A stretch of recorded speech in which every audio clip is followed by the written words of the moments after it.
Bienvenue sur France 24, il est 19 h à Paris. À la une de l'actualité, l'armée israélienne qui affirme agir avec force.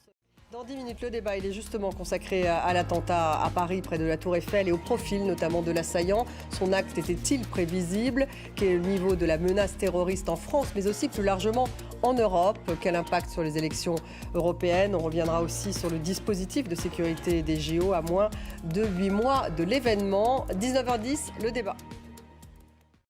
Les bombardements s'intensifient donc dans la bande de Gaza alors que l'armée israélienne a élargi son offensive dans le sud du territoire, autour notamment de la ville de Khan Younes. La Croix-Rouge dénonce des souffrances intolérables de la population. Il y a une école qui aurait été touchée selon le Hamas. Agnès Varamian, Soufiane Yassine et Lucas de Villepin. La pression s'accroît sur Benyamin Netanyahou car son procès reprend aujourd'hui et les familles d'otages demandent à être reçues par le cabinet. Pauline Godard à Tel Aviv. L'assaillant qui a tué un touriste germano-philippin et blessé 2 personnes à Paris dans le quartier de la Tour Eiffel samedi est toujours en garde à vue. Il assume et revendique totalement son geste, a-t-il dit. Cet attentat dans un quartier touristique inquiète à l'approche des Jeux Olympiques et avant les fêtes de fin d'année.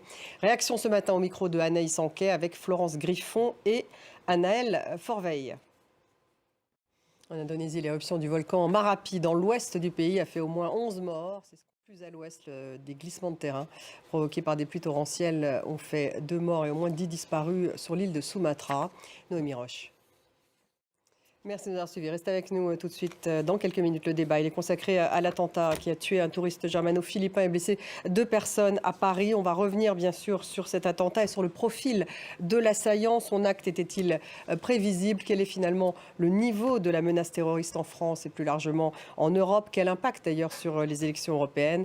On viendra aussi sur le dispositif de sécurité des JO à moins de 8 mois de l'événement. Restez avec nous, c'est dans quelques minutes.